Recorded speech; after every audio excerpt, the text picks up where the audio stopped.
itu sendiri.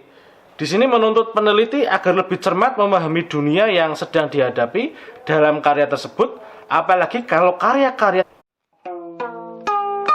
Arketipum 18. Ya, selamat berjumpa kembali di channel Arketipum 18. Pada pertemuan kali ini kita akan membahas mengenai karya-karya simbolik. Karya-karya simbolik. Saya masih menggunakan buku dari Suwardi Indraswara tentang metodologi penelitian sastra tahun 2006 sebagai bahan referensi di dalam pembelajaran ini, ya. Sehingga nanti Anda akan jelas ketika kita membahas sumbernya sudah ada, nanti kita bisa melakukan dialog di komentar-komentar. Silakan nanti Anda bisa memberikan masukan terhadap bahan pembelajaran kita. Di dalam bukunya Suwardi Indraswara tentang metodologi penelitian sastra tahun 2006, di sini dijelaskan bahwa karya-karya simbolik itu ada kalanya diwujudkan ke dalam karya sastra yang berbau surrealisme dan mistisisme. Realisme berarti sudah mengaitkan ke dalam kehidupan nyata. Karya surrealis, ini ketika kita masuk ke surrealis, biasanya merupakan ekspresi simbolik dunia kehidupan. Namun diungkapkan seakan-akan jauh dari logika. Nah, ini ada di dalam kehidupan, namun jauh dari logika. Nah, ini. Di sini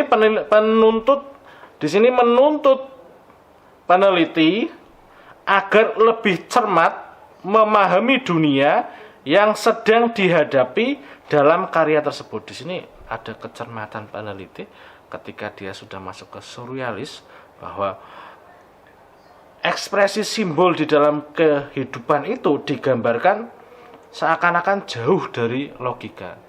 Nah, ini dia akan belajar memahami cerita itu seperti apa, namun dia akan menangkap pemahaman terbaru.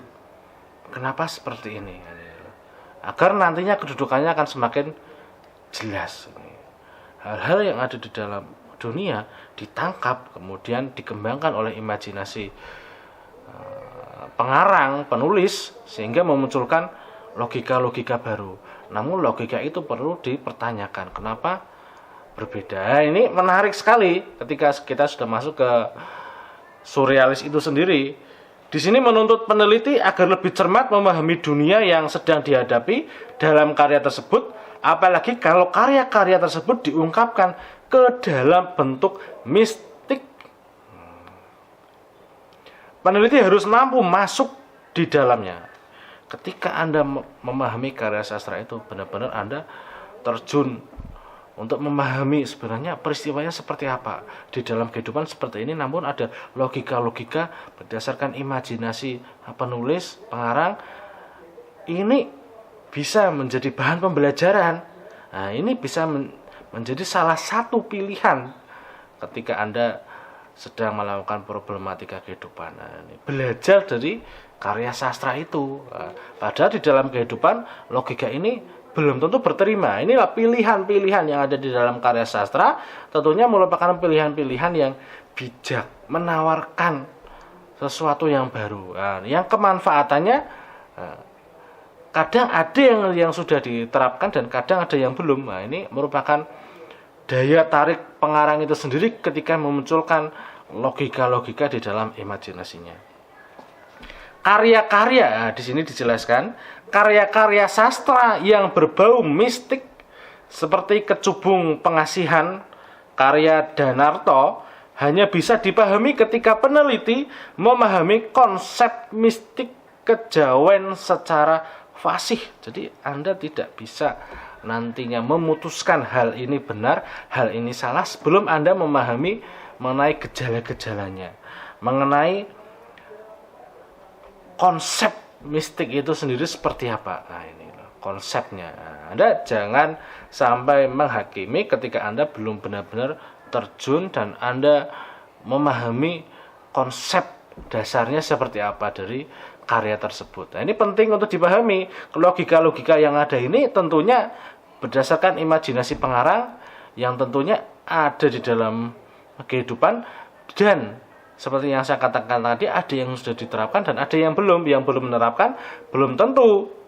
Nah, di situ menolak, di situ menentang. Namun karena di sini ada bahan pembelajaran baru. Nah, ini merupakan bahan pembelajaran yang menarik ketika kita belajar mengenai teks karya sastra itu sendiri. Ini sebagai bahan perenungan yang mendalam.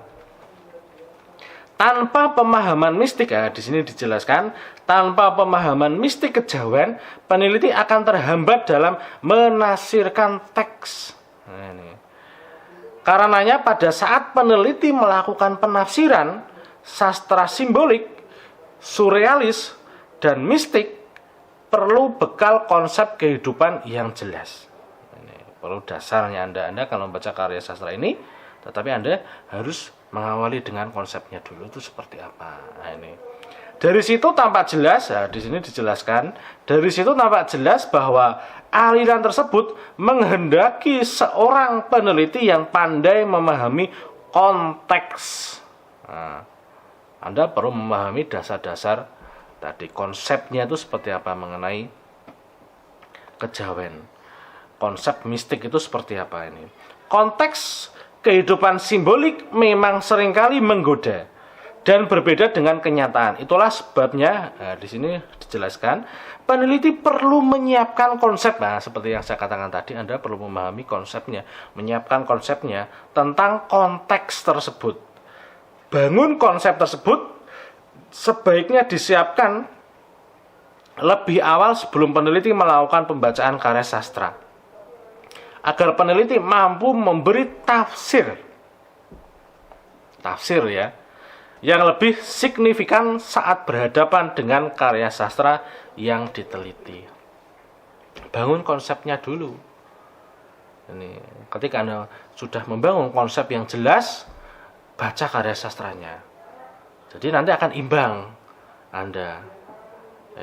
Anda akan belajar mengenai penerapan konsep itu seperti apa di dalam karya sastra. Nah, ini akan semakin jelas kedudukannya ketika Anda banyak membaca mengenai konsep-konsep yang ada di luar konteks karya sastra itu, berada di luar konteks sastra.